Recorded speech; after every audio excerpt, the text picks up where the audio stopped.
and welcome to the Tom Baker Show. It is great to be back with you once again. My co-host Jacob Seelman from Steering Wheel Nation, the news editor, is with us as well. And boy, have we got a show tonight. So much to go through here from Florida Speed Weeks at all levels. But first, of course, we start with our big three stories in the starting line, Jacob. That we do. And of course, this our first show since NASCAR's Super Bowl, of course, the 68th running of the Daytona 500, the Great American Race. And there are so many different things that came out of that, but I cannot help but go to what stuck out like a sore thumb to me and to several other journalists during the course of that event and the aftermath of that event. Tom, I suppose some would call it poetic justice, poetic irony, whatever you want to say, right? That we get all the way through about 2 weeks before the 500, 2311 Front Row Motorsports and NASCAR settle their antitrust lawsuit. Get that out of the way. We're all excited. Everybody's looking towards good things. And wouldn't you know it, but 2311 Racing just so happens to be the team that goes out and stands on top of the world and hoists the Harley J. Earl Trophy and wins said Daytona 500 in the first race since the settlement of the lawsuit. You can't script this, I swear. No, and NASCAR didn't script it. All you conspiracy theorists can put your tin hats away and save them for a real purpose, because there's no way that 40 drivers are going to go along with that, right? And that race, the way that it worked out, It really was Tyler Reddick's brilliant last lap antics that got him the win. And, you know, we see this so often, right? Where you have a driver we hardly talk about him all day, and it comes to the last 10 laps and suddenly there they are. Tyler Reddick was that driver. And yeah, there is some irony to that. And I think even adding to the irony is the fact that we saw Jim France in victory lane congratulating Michael and the team. Yep. And, you know, I feel like that's a bit of a sign, right? I think that while there's still a lot of improvements and a lot of things that we would probably all like NASCAR to do to get better, and we're going to talk about a few of them from this race. You know, I do think it's a positive sign that we're seeing, seeing that sort of camaraderie again. And we also got attendance numbers for the first time I was really shocked about this. Forever. And again, I think, you know, the new administration, so to speak, as soon as we got rid of some people out of the C-suite in Daytona, you know, we're now starting to become a little bit less secretive and a little bit more friendly. And so, you know, 150,000 people on the grounds at Daytona for the 500, and 450,000 is the number throughout from the whole weekend, which is pretty crazy. Yeah, no, it really is. And that 150,000 number on Sunday is actually even a little bit better than what I thought it might be. If you go back to the last time that Daytona slimmed down some of their seating when they did the huge redevelopment, the One Daytona project several years back, the announced grandstand seating capacity at that point was 101,000. So that considers another, 45 to 50,000 between camping and infield and everywhere else that you can stick and stuff and nooks and crannies of people to find places to watch the Great American Race from. And I think that's a really, for everybody crying doom and gloom and, oh no, NASCAR's dying and this, that, and the other, that attendance number to me is a very strong sign. Have we fixed everything? No, not by a shadow of a doubt. There's still a lot to do to get Yeah. better, but I think that's a really good sign that we've still got some things that are pulling the rope in the right direction. To me, coming out of Speed Weeks, I feel like, yes, there are some negatives we're going to talk about on this show, but I feel like there's just as many positives that come out of this too. And let me pull on the irony thread just a little bit deeper, shall I? Stop and consider that I just said that a 2311 car won the Daytona 500 on Sunday afternoon of Speed Weeks. If you draw that back a couple days further, you find the other players in that antitrust lawsuit as well. The Friday Craftsman Truck Series race won by Chandler Smith. Who does he drive for?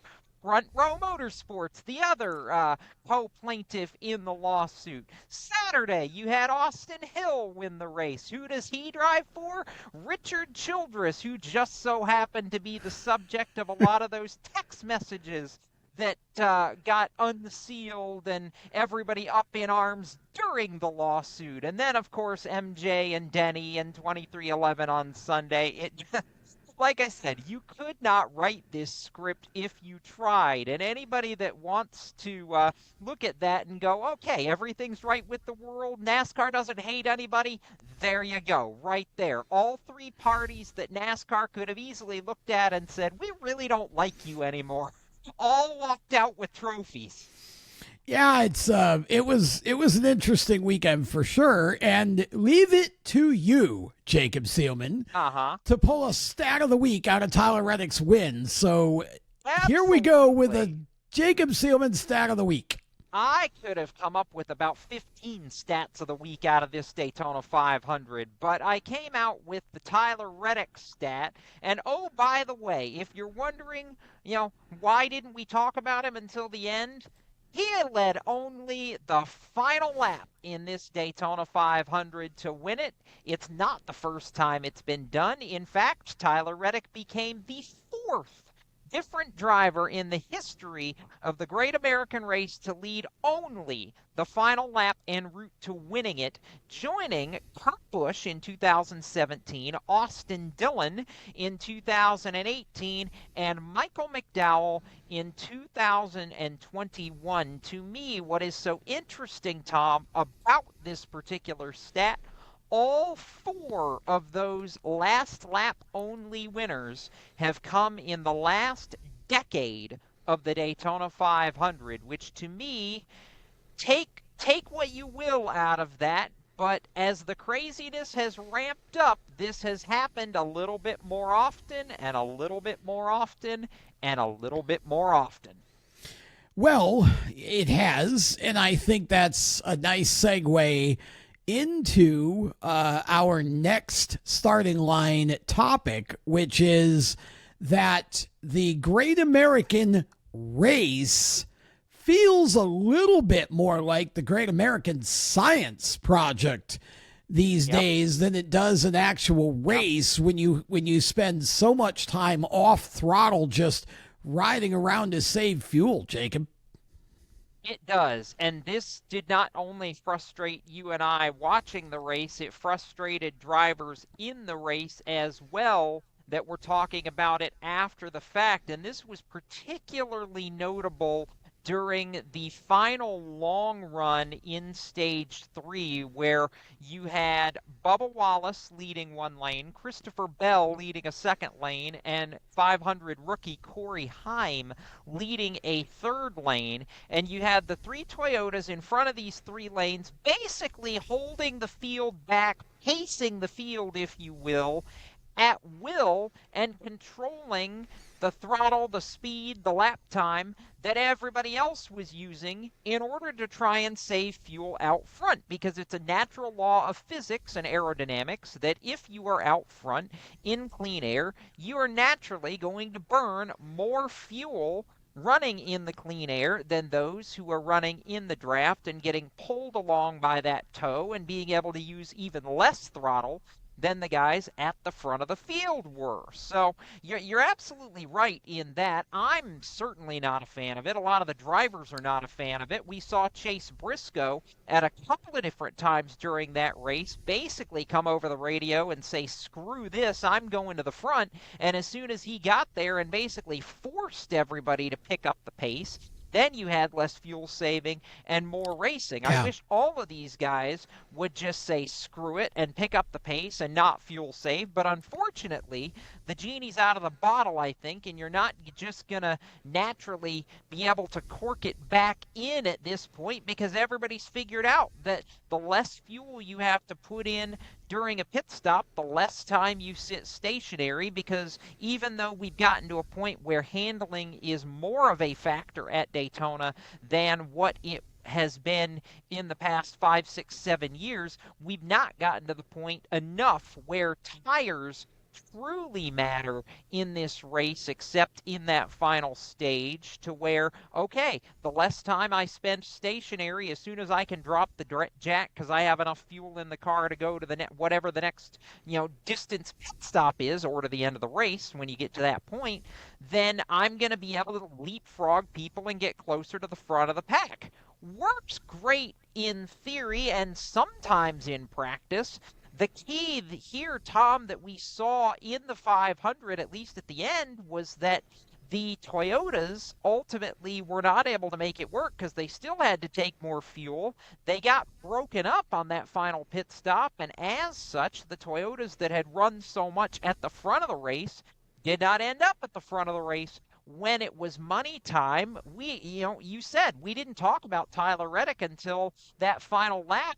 We spent the rest of the race talking about his teammates. Bubba Wallace led the most laps in that race. You had Corey Heim led a bunch of laps in that race, and yet we didn't talk about Tyler Reddick or his pusher Riley Herbst until the very end, because they just sat there in the draft, saved enough fuel to leapfrog when it mattered, and then when everybody lost their minds in the final 4 laps, they survived. Well, Tyler Reddick survived. Riley Herbst made everybody else not survive.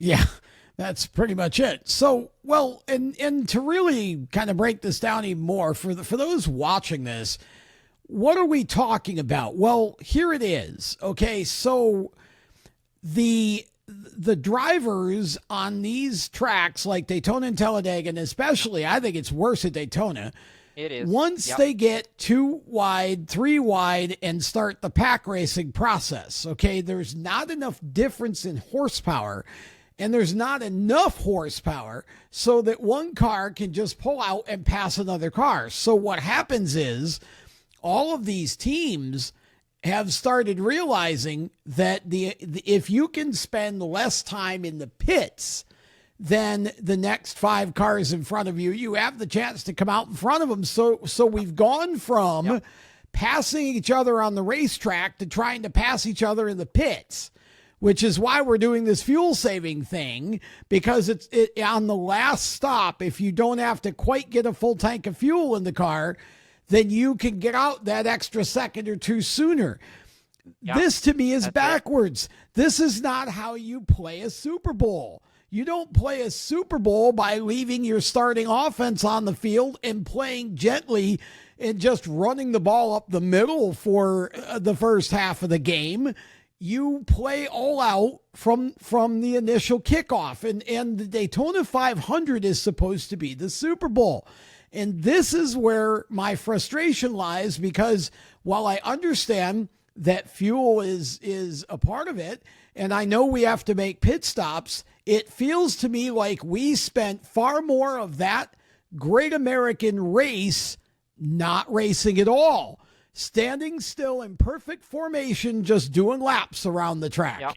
Now, to Fox, this is a good thing, because we get to see more cars on screen, and the casual fans actually have the illusion, this is my word, not theirs, it's an illusion that we're racing really hard, and there's 40 cars with a chance to win. Well, the second part's right. The first part is actually wrong.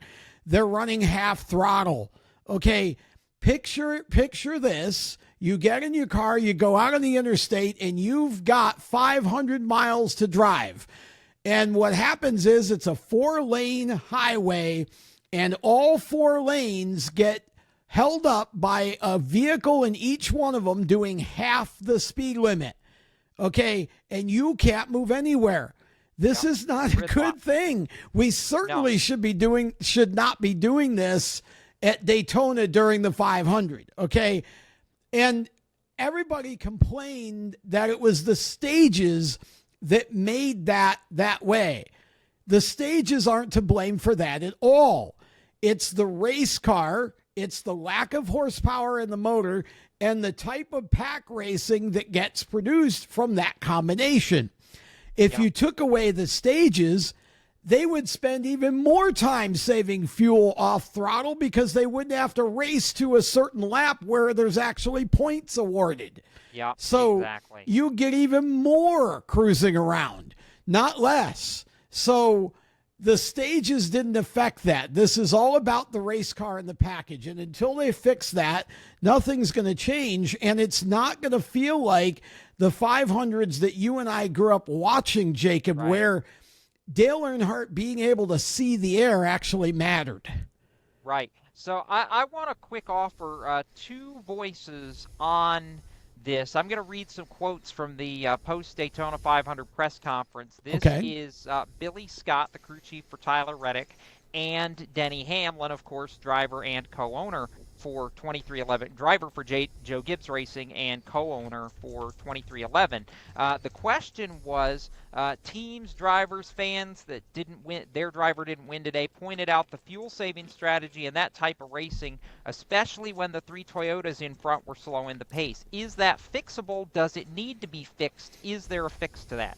Billy Scott said, well, first, I doubt there's a fix to it because we're just going to figure out the next way to exploit it. And frankly, I don't know that it needs to be fixed. I think we all as competitors are spending as much time trying to figure out what the next best thing is and how to combat what each other are doing. I think it would be like asking if you need to change how chess is played. Everybody's trying to react off each other and figure out a way to get in the front at the right time. That depends on whether cautions fly, like in stage 1 where some of them were able to stretch it all the way to the end. To me, from where we stand, it's a really enjoyable part of it. Denny adds to that. There's a way, but point blank, we're going to have to increase the speeds by a lot. You're going to have to make it where handling truly matters. That's going to spread the field. That's going to make it where it'll look a little more like the racing from the past. But as long as their insurance company is okay with it, you're going to have to, being NASCAR's insurance company, you're going to have to speed up the cars because right now we're so planted in the racetrack that we can just run in this really tight pack. One of the suggestions that we talked about a few days ago is come here, Daytona, the Oval, next year in the Clash. Let a few of us come up with a package where we think you won't see any fuel saving. You're just going to see people hanging on for dear life. That would be the only fix. And that's the correct fix. Denny Hamlin's right, Billy Scott's wrong. And I'll tell you the problem with Billy Scott's point of view is that it's the fans that have to be happy here. Okay, we don't want to see this 40-car pack all day long without any real progress. That was boring as it could possibly be. Denny Hamlin's correct. I know we're trying to think safety. I get it. But you know what?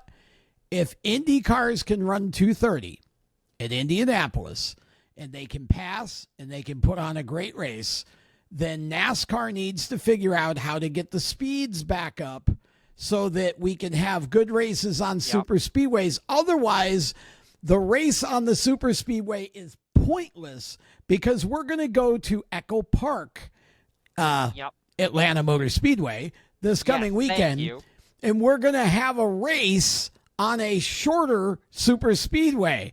And we're going to see the kind of racing that we used to see at Daytona. Okay, you can pass, you can make daring moves, okay, and it isn't just a great big pushing contest. It's just a whole different thing. We need to fix this because I don't care what anybody says.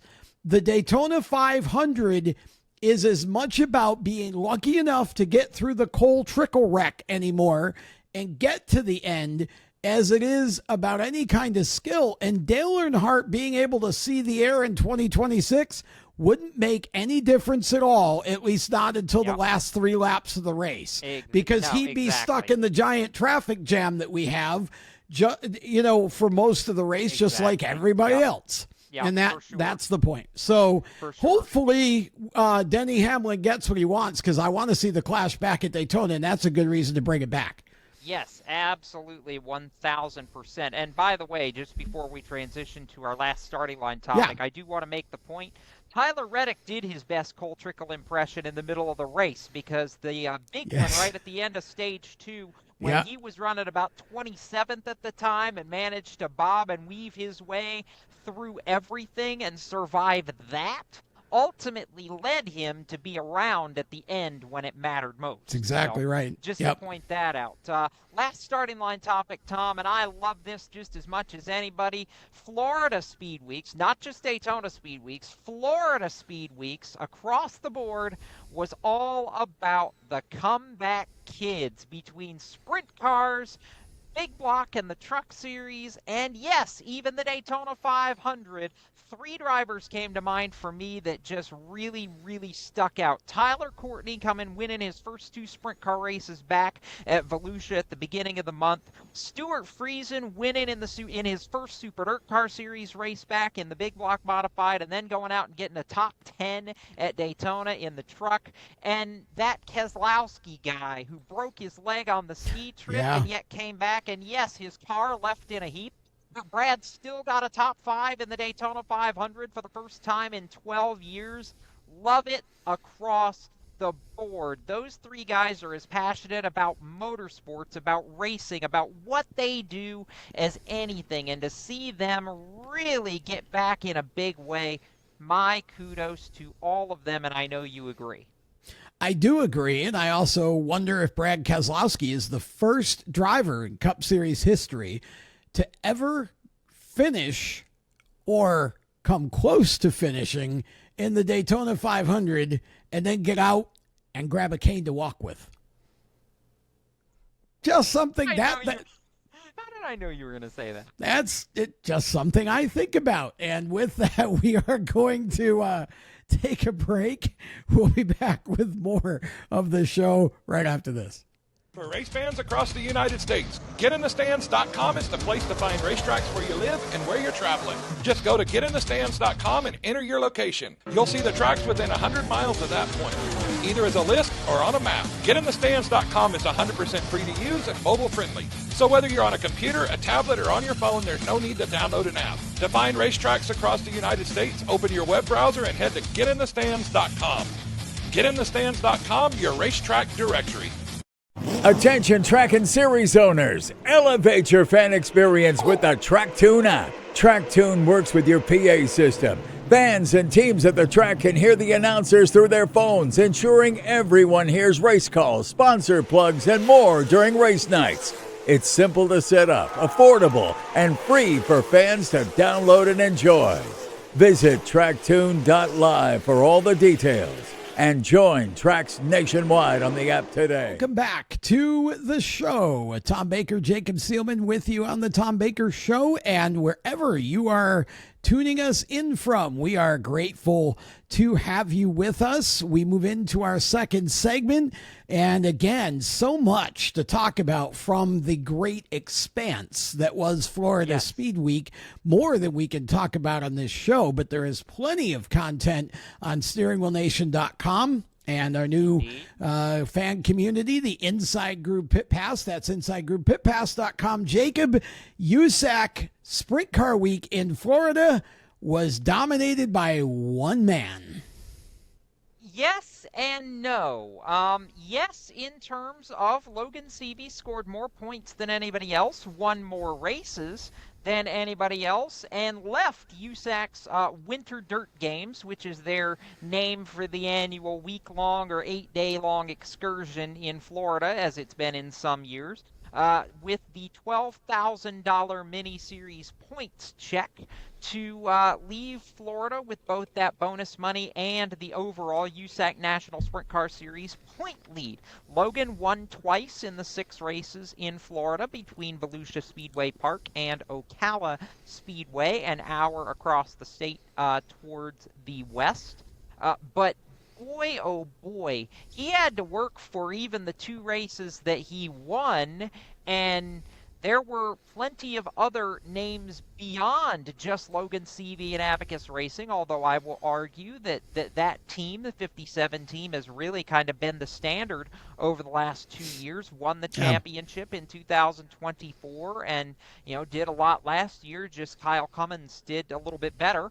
But, I mean, look at the names that we had win during Winter Dirt Games. You had Logan Seavey and Brady Bacon both win at Volusia Speedway Park, and then in 4 straight nights at Ocala Speedway, you had Logan again, Trey Osborne, kid out of Ohio, who we'll talk more about in a minute, who was spectacular in the race that he won, Chase Stocken, and one of my favorite team names in the entire sport of non-wing sprint car racing, Moose Racing, yes, Moose, M-O-O-S-E, and Justin Grant and Top Motorsports, the NOS Energy Drink car, in the Saturday finale of Winter Dirt Games. I'll tell you what, 4 of those names have been at the top of the sport for a lot of years now, going back into the middle of the last decade. And I think, Tom, for me, if I look at USAC as a whole, what I loved about this entire week that they raced in Florida,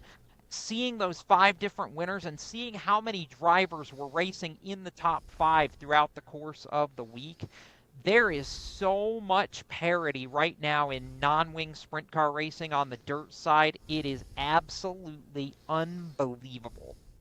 Oh, I agree, 100%. And, the thing is, as you say, maybe Logan Seavey didn't dominate, but he certainly dominated enough, right? And, yes, he did. Winter Dirt Games, $12,000. $12,000 for young Master Seavey. For being the best in 6 races. That's not, for those guys, that is not a small check. There are some features that don't pay $12,000 to win.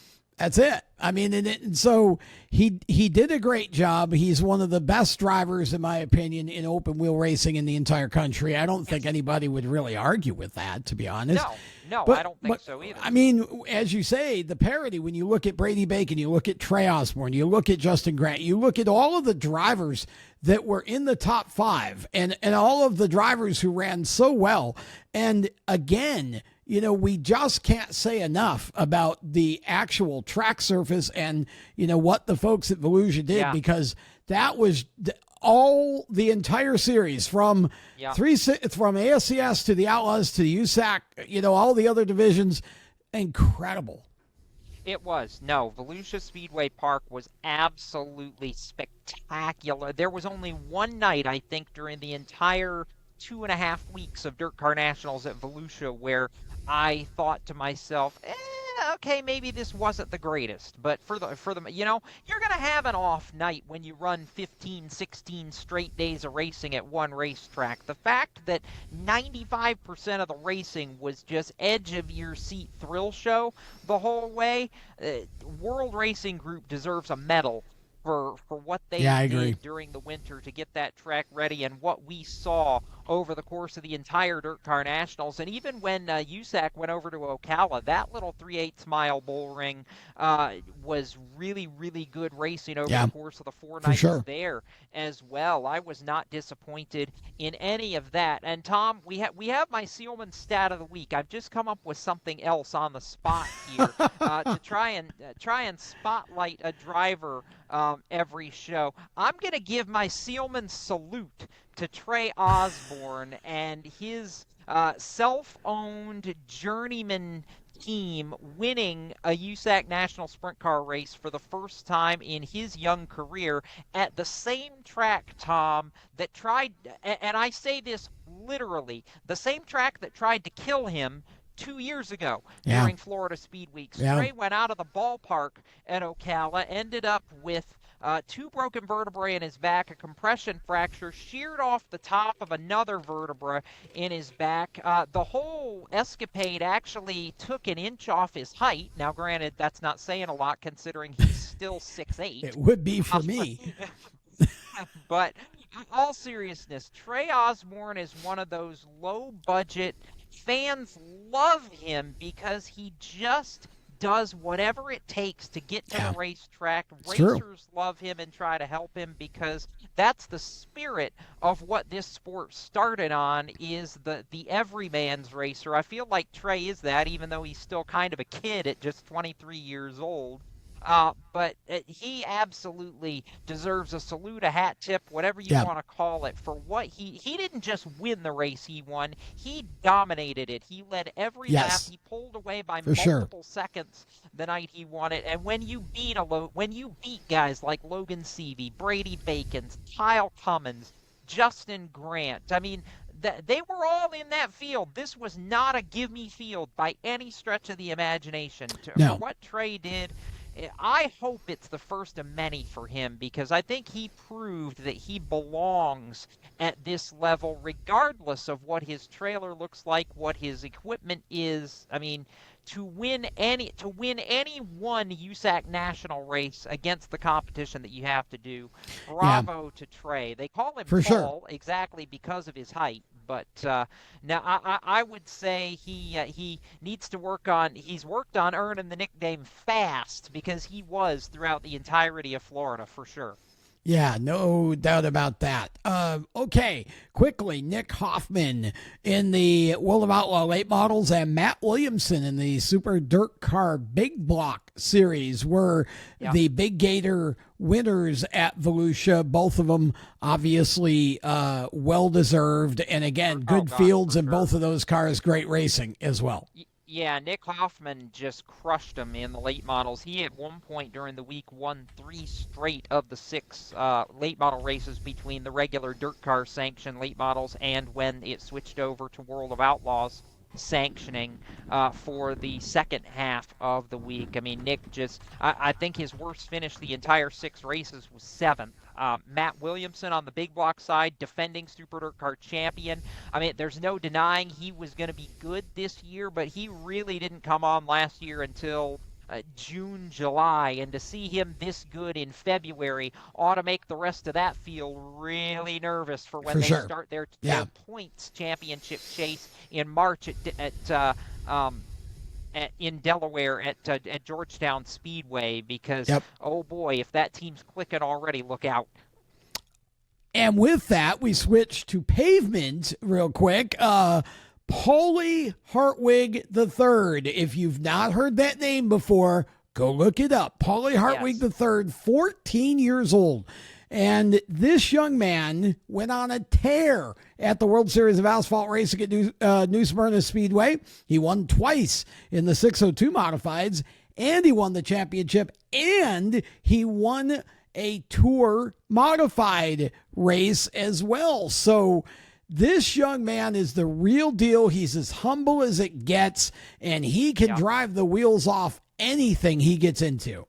I'm going to be the first one to admit I was not super well acquainted with Paulie Hartwig going into this week. I am much better acquainted with him now. I bet you are. In terms of what he can do leaving the World Series of Asphalt, because yes, that kid absolutely waxed him a couple of times during the week. The Tour Mod win to me was the most impressive. It was the first night nobody was expecting him, and he just kind of walked out and punched them all in the mouth and made everybody play catch up, I think, over the course of the week. And really the storyline at the end of the World Series was drivers hitting walk-off wins. Spencer Davis won the final super late model race during the week to win that division's World Series championship. Ronnie Williams did the same. He won the Richie Evans 100, which is always the headline tour-type modified race of the week to win that championship. And of course, Ronnie Williams, a really popular name up in the Northeast and New England area. That to me was cool. Spencer, of course, is always good in the super late models. Nice to see his family program in conjunction now with driving for Ben Kennedy in the 96 car get on top and really start their season off well. Yeah, congratulations to Spencer and Ronnie on their accomplishments. And with that, we will step aside one more time and be back with the last lap right after this. For race fans across the United States, GetInTheStands.com is the place to find racetracks where you live and where you're traveling. Just go to GetInTheStands.com and enter your location. You'll see the tracks within 100 miles of that point, either as a list or on a map. GetInTheStands.com is 100% free to use and mobile friendly. So whether you're on a computer, a tablet, or on your phone, there's no need to download an app. To find racetracks across the United States, open your web browser and head to GetInTheStands.com. GetInTheStands.com, your racetrack directory. Attention track and series owners, elevate your fan experience with the TrackTune app. TrackTune works with your PA system. Fans and teams at the track can hear the announcers through their phones, ensuring everyone hears race calls, sponsor plugs, and more during race nights. It's simple to set up, affordable, and free for fans to download and enjoy.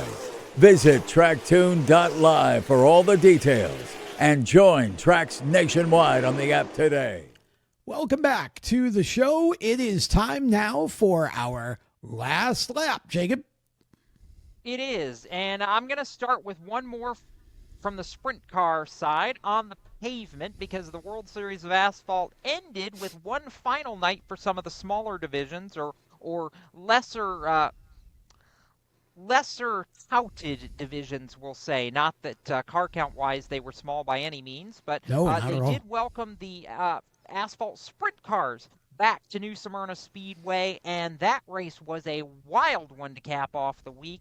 Last corner battle, Tom, between Davey Hamilton Jr., of course, the son of Davey Hamilton, multi-time Indy 500 starter, IndyCar radio voice now. He and Bobby Santos III got together. Bobby tried to kind of root Davey out of the way for the win. It didn't work. Bobby spun, Davey won, and ended a 2-year winless drought in the process. Yeah, congratulations to Davey and Kirk Morgan and the team. That was a great win. I don't think Bobby meant to even make contact with him. I think he just kind of went for it and he overshot it just a little bit. But that was certainly a classic finish. It was, for sure. Definitely enjoyed seeing the sprint cars back at New Smyrna, too. Yes, I get a chance to for see sure. it must-see a couple times a year on a half mile, and it's always, the speed is just unbelievable, incredible, particularly at a place like Smyrna. Second bullet on our last lap. We got news during February that Chevrolet and Honda have recommitted to IndyCar on a multi-year long-term deal that extends from 2027 onward. We don't know the specifics of exactly how long-term is, but it seems to be, multiple, I would say at least 3 to 5 years, you would think. How significant is this, Tom? Because we heard all the talk. Honda could go to NASCAR. Honda could go to NASCAR. I don't think so anymore. Well, I don't know that you rule that out, but it certainly seems less likely at this point. I think it's very significant. It's huge for the series. I think the IndyCar series is really kind of needed stability. Like there's been ever since Roger Penske bought the series, it's been kind of a number of issues that have been coming up about, are we going to run internationally? Or, what's the motor situation? What about the new car, the new chassis? There's all these little things. And when we've got, the status of Team Prema hanging out there, it's just a lot of different things. And having the motor situation out of the way and knowing that that's going to be in good shape for the next, probably, as you say, handful of years, is definitely a good thing for the series because we know now that nobody's leaving and now the teams can stabilize and that's just an issue that's off the table now for Roger and his group to have to deal with. And I like I said, I don't know that it rules out Honda going to NASCAR. They could if they wanted to. I just don't know if they really have the appetite for it. In the end, I'm not sure it really fits their brand, tell you the truth. The industry, and Bob Pockris reported this during Speed Weeks, that he at least has been led to believe that Honda doesn't have the resources to do both right now. So Daniel Dye was an interesting part of Speed Weeks, by the way. We knew going in he was racing a full-time factory truck series deal with Colleague Racing and Ram, and yet we got the news the week of Daytona. Oh, by the way, he's also going to run part-time in a Ford for AM Racing. I was scratching my head at that when it happened. I've still kind of been scratching my head.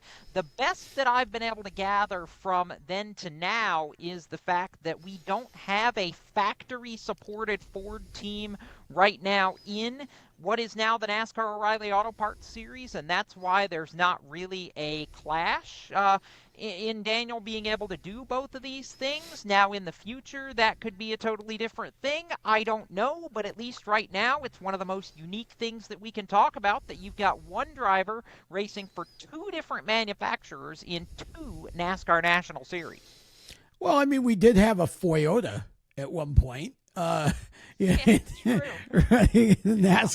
So I don't know if this is going to be a FAM or a Roard, but either way, Daniel Dye is going to be doing some back and forth between the trucks and the Nopes series, the NASCAR O'Reilly Auto Parts Series, formerly known as the Xfinity Series, Nationwide Series, and Busch Series. I think I got them all.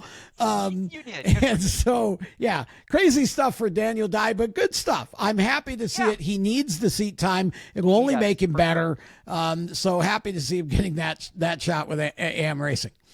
And speaking of Colleague and Ram, by the way, Ram back at Daytona, the debut of their return to NASCAR in the Craftsman trucks. I'm curious your thoughts, Tom. Grade their return. How did they do? Well, only one of them needed the goofy provisional that NASCAR allowed four of them to have if they needed them. And not by much either. No, just a slim margin. It was Minnie Tyrell, bone stock rookie. And so I think they did very well. I think Tony Stewart would have been at least in the mix had he had the entire race. I agree. And I think obviously Justin Haley was up there. So, I mean, for the most part, I thought they made a pretty good showing for themselves. And, the interesting thing about this, Jacob, is, everybody sort of turned a weird eye at Colleague for doing this and wondered where this is all going. But, in reality, as little time as they had to build those trucks, they had all kinds of issues in pre-race tech. But once they got through that step, they actually raced halfway well, and I think they probably got a lot of data they can take to Atlanta. I would say so. Justin Haley led a decent chunk of laps. Yeah. In fact, he was one of the there were three drivers that led 20 laps in that race. Justin was one of those, and you had Butterbean Queen, Brendan, the ARCA champion from last year, get a top 10 finish out of it. So no, I honestly, if it were me, I gave it a solid B, honestly. An A if they had won the race, but they got a top 10 out of it. They certainly did not embarrass themselves. And to me, it's just great to see the Ram brand and another manufacturer back in the sport. Well, yeah, such as it is. I mean, it's a nameplate basically at this point. There's no real original technology there, but certainly it's going to be a lot of fun to watch that group this year as the season continues and we get on to some tracks where racing is going to be really important. Yep. So with that, wow, it's hard to believe this show is over, but well, first of all, thanks to everybody for watching. For more great content, InsideGroovePitPass.com is our brand new fan community. Just go over there, and for $9.95 a month, you get all kinds of exclusive open wheel content. SteeringWheelNation.com is our website for the mothership. At thewheelnation.com is our handle on all of the socials. Until next time, for Jacob Zielman, I'm Tom Baker. Thanks for watching.